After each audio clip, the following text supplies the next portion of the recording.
Jail में जज साहब अबुल हसन जुल्करनैन साहब की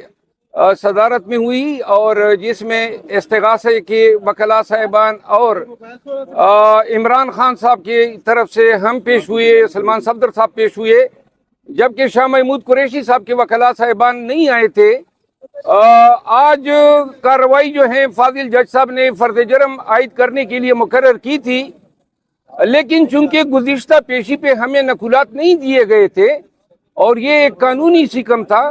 तो आज जज साहब के नोटिस में हम ये ले आए कि फर्द जर्म जो है बगैर नकुलात के नहीं बनाया जा सकता है, जिससे इत्तेफाक करते हुए फाजिल जज साहब ने फर्द जर्म की कार्रवाई जो है वो डेफर कर दी है नेक्स्ट डेट के लिए, और आज हमने नकुलात वसूल कर ली है। आज की कार्रवाई की दो अहम बातें ये हैं कि आज फिर जो है चेयरमैन पीटीआई इमरान खान साहब को और शाह महमूद कुरैशी साहब को उसी पिंजरा नुमा कमरे में खड़ा किया गया था, जिस पर मैंने इतराज उठाया कि ये इंसानी डिग्निटी के मुनाफी है। जिस पर जज साहब ने कहा कि चूंकि उनके नोटिस में चंद ऐसी सेंसिटिव इंफॉर्मेशन लाई गई है, तो लिहाजा कमरे अदालत में उनकी मौजूदगी उनकी सिक्योरिटी के लिए खतरनाक होगी। बहरहाल जज साहब का ये कहना जो है मेरा ख्याल है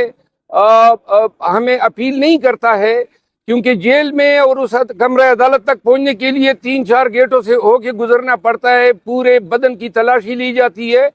और सारे वकला अंदर मौजूद होते हैं जो परमिट किए जाते हैं, जिनकी इजाज़त होती है, और सारे नॉन वकला हैं। तो लिहाजा वकला से खान साहब की जान को कोई खतरा नहीं है। आज फिर जो है वो वही तहकीर ज़दा कमरा जो था, और मैंने कहा कि ये ह्यूमन डिग्निटी के मुनाफी है, लेकिन जज साहब ने ये यकीन दहानी करा दी कि अगली हमारी समात जो है वो बड़े कमरे में होगी। आज खान साहब से बातचीत हुई और दो बातें उन्होंने बड़ी ताकीद से मुझे कही। एक तो हम ये समझ रहे हैं कि 9 मई के वाक़यात में चेयरमैन पीटीआई को पंसाने के लिए इर्रेलेवेंट लोग और ये जो प्रेस कॉन्फ्रेंसेस हो रही हैं, इन लोगों के 164 के बयानात लिए गए हैं, जिनकी तादाद लगभग 22 बताई जाती हैं, और हमें अंदेशा है कि शायद हुकाम जो हैं वो चेयरमैन पीटीआई इमरान खान को मिलिट्री कोर्ट जो है भिजवाएं। तो लिहाजा पाकिस्तानी अवाम को खान की तरफ से मैं आगाह करता हूं कि ये जो आए दिन आप लोग प्रेस कॉन्फ्रेंसेस देख रहे हैं,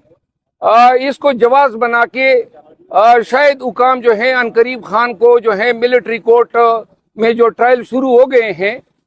इस हवाले से आज एक तफसीली प्रेस कॉन्फ्रेंस पाकिस्तान तहरीक इंसाफ की तरफ से मैं करूंगा, और जिसमें हम मुकम्मल तफसीलात देंगे। दूसरी बात जो है वो खान साहब जो हैं पाकिस्तान तहरीक इंसाफ के वर्कर्स के लिए उन्होंने कहा है कि चाहे वो मेरे ट्रायल मिलिट्री कोर्ट में कराएं या चाहे किसी भी अदालत में, लेकिन वर्कर्स ने कोई हौसला और तहम्मुल का जो दामन है हाथ से जाने नहीं देना है। और उन्होंने इस चीज़ पे जोर दिया कि खैबर पख्तूनख्वा में जो है पाकिस्तान तहरीक इंसाफ जो है अपने कन्वेंशन शुरू कर ले। यहाँ तक मैंने आपको आगाह किया।